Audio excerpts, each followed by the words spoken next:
देश में recovered cases की संख्या अब 82,90,000 हो गई है, जो कि विश्व की सबसे बड़ी संख्या है। और रिकवरी रेट जो है वो 93% है इस समय देश का। एवरेज 46,701 केस रिकवर हुए प्रतिदिन पिछले सप्ताह। अगर हम पिछले सप्ताह के आंकड़ों को देखें तो 46,701 केसेस रिकवर हुए, और उसी सप्ताह के आंकड़ों को देखें तो औसतन हर दिन 40,365 नए केस रिपोर्ट हुए। यानी पिछले 7 दिनों में हर एक दिन रिकवर होने वाले केसेस की संख्या और नए केस रिपोर्ट होने की संख्या के बीच में लगभग 6,300 का अंतर था, और ये अंतर लगातार बना रहा पूरे सप्ताह।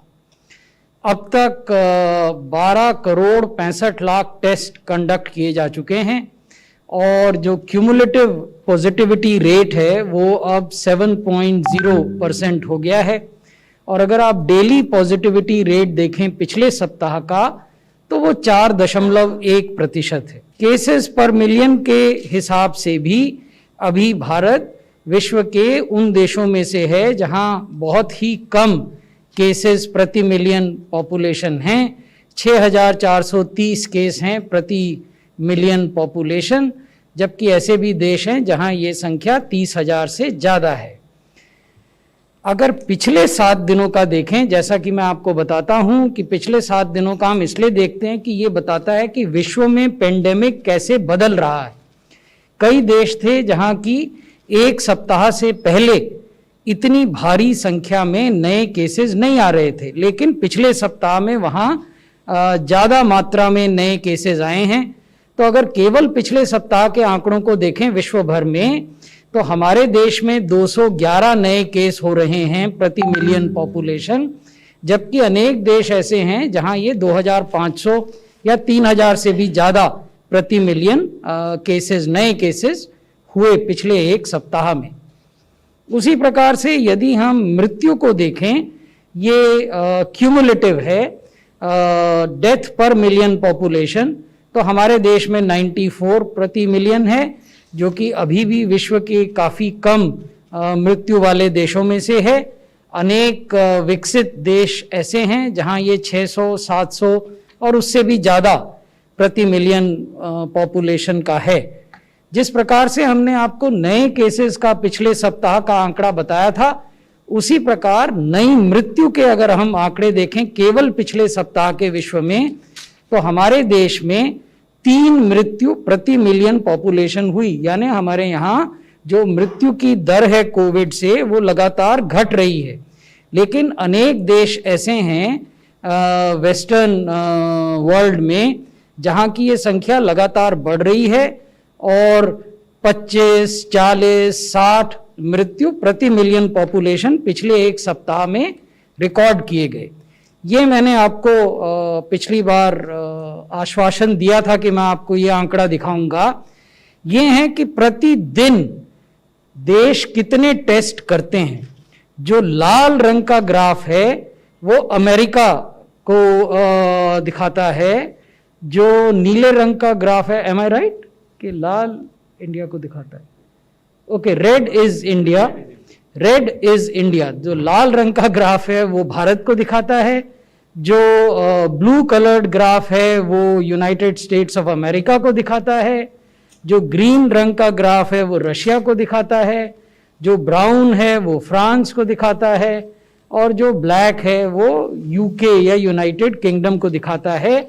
ये आंकड़े सितंबर 16 से लेकर 15 नवंबर तक के हैं, यानी ये लगभग 2 महीने के आंकड़े हैं। साप्ताहिक आधार पर औसतन प्रतिदिन टेस्ट किसने कितने किए, तो आप देखेंगे कि रशिया, फ्रांस और यूनाइटेड किंगडम से प्रतिदिन औसत टेस्ट करने की संख्या के आधार पर हमारा देश कहीं आगे, बहुत आगे।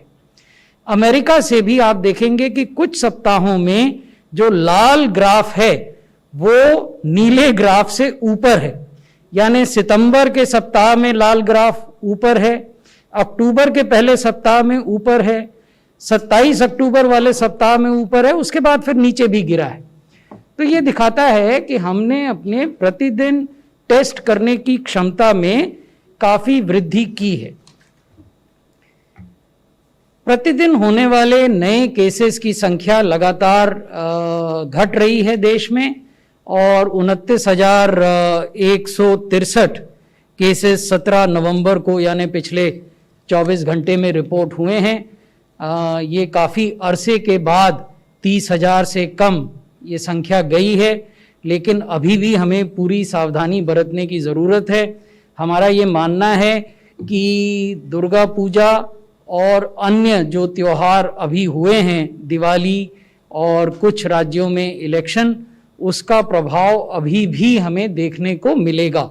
ऐसा नहीं है कि वो प्रभाव समाप्त हो गया है। तो इसलिए इस पूरे सप्ताह और आने वाले सप्ताह में भी हमें नए केसेस की संख्या पर बहुत गहरी नज़र रखनी पड़ेगी।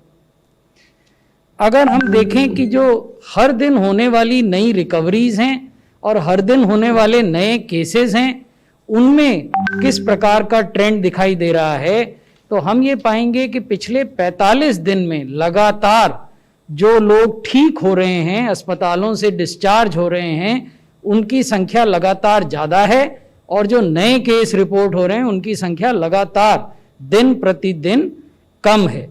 तो ये भी एक ट्रेंड है जो दिखाता है कि कुछ हद तक कुछ राज्यों में इन्फेक्शन को नियंत्रित करने में सफलता मिल रही है। अब हम देखें कि आखिर जो एक्टिव केसेस हैं वो कहाँ से आ रहे हैं। आज भी देश के एक्टिव केसेस का 76% से अधिक 10 राज्यों से आता है।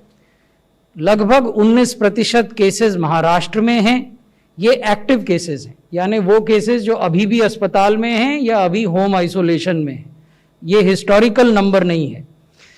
उसी प्रकार से केरला में एक्टिव केसेस के 15.5% हैं, दिल्ली में लगभग 9% हैं, पश्चिम बंगाल में 6% से कुछ अधिक हैं, कर्नाटक में 5% से अधिक हैं, उत्तर प्रदेश में 5% हैं, एंड सो ऑन। तो ये भी एक पैरामीटर है जिसको हम स्वास्थ्य मंत्रालय में प्रतिदिन देखते हैं और राज्यों के साथ साझा करते हैं।